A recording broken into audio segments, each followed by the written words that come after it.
বিপণী বিতান থেকে ফুটপাত সব জায়গায় ভিড়। সিলেটে জমে উঠেছে ঈদের মার্কেট। সকাল থেকে গভীর রাত পর্যন্ত চলছে কেনাকাটার ধুম। ক্রেতাদের পছন্দের পোশাক, জুতা, গহনা আর উপহার সামগ্রী দেখাতে ব্যস্ত সময় পার করছেন দোকানিরা। ঈদের নতুন পোশাক আর সাজসজ্জার প্রস্তুতিতে সবার চোখে মুখে আনন্দের ঝিলিক। নতুন পোশাকে ঈদ আনন্দের প্রস্তুতিতে মেতে উঠেছেন ছোট বড় সবাই। নগরীর বিভিন্ন বিপণী বিতান ঘুরে দেখা গেছে ঈদ উপলক্ষে প্রায় সব মার্কেটই বর্ণিল সাজে সেজেছে। দোকানের সামনে ঝুলছে নতুন ফ্যাশনের পোশাক, রঙিন ব্যানার ও আলোকসজ্জায় সাজানো ডিসপ্লে। বিশেষ করে বিকেলের পর থেকে ক্রেতাদের ভিড় বাড়তে দেখা যায়। মধ্যরাত পর্যন্ত চলে কেনাকাটা। নারীদের পোশাকের দোকানগুলোয় ক্রেতাদের উপস্থিতি সবচেয়ে বেশি দেখা গেছে। বিশেষ করে নগরীর জিন্দাবাজার, নয়া সড়ক, কুমারপাড়ায় ক্রেতাদের সংখ্যা সবচেয়ে বেশি। প্রতি বছরের মতো এবারও দেশীয় পোশাকের পাশাপাশি ভারতীয় ও পাকিস্তানি পোশাকের চাহিদা বেড়েছে। দাম নিয়ে ক্রেতা বিক্রেতার দর কষাকষি চললেও শেষ পর্যন্ত পছন্দের পোশাক কিনেই ফিরছেন অনেকে।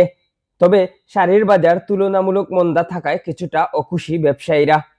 আমরা ব্যবসাটা আসলে খুব আগুন লাগান যান না এখন তবে আগুন লাগান যে সিচুয়েশন এটা কমে যায় আস্তে আস্তে। যে আগে যে গত বছর যে ব্যবসা এই ব্যবসা কিন্তু অন নাই। কিছু ব্যবসা আমরা বাইরে জিনিস হলে কিছু জিনিস আমরা ক্ষতি করে নিতে যে অনেক বিভিন্ন জায়গাতে এলাকার দোকানপাট খুলিয়া বই থাকেন। রমজানের ব্যবসা বাণিজ্য আপনার তেমন একটা গতবারে যে তেমন একটা ভালো নয়। মোটামুটি আলহামদুলিল্লাহ ইনশাআল্লাহ আশা করা যায় ভালো হইব।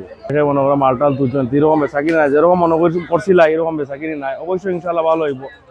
আল্লাহর ঘর খালি নাই, আল্লাহ দিবা ইনশাআল্লাহ। বিশ্বজুড়ির অবস্থাও ভালো নাই, যে ইরানের একটা সমস্যা ওগুলোকে হইতেও পারে।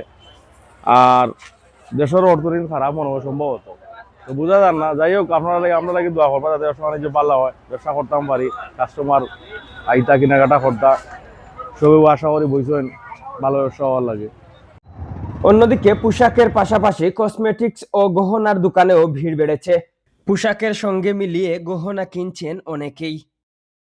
এ বিষয়ে সিলেট মেট্রোপলিটন পুলিশের উত্তরের ডিসি মোহাম্মদ সাইফুল ইসলাম বলেন, গুরুত্বপূর্ণ মার্কেট এবং শপিং মল এলাকায় আলাদা পুলিশ মোতায়েন করা হয়েছে। চেকপোস্ট ও মোবাইল বাড়ানো হয়েছে। সাদা পোশাকে মোতায়েন ও গোয়েন্দা নজরদারি বৃদ্ধি করা হয়েছে।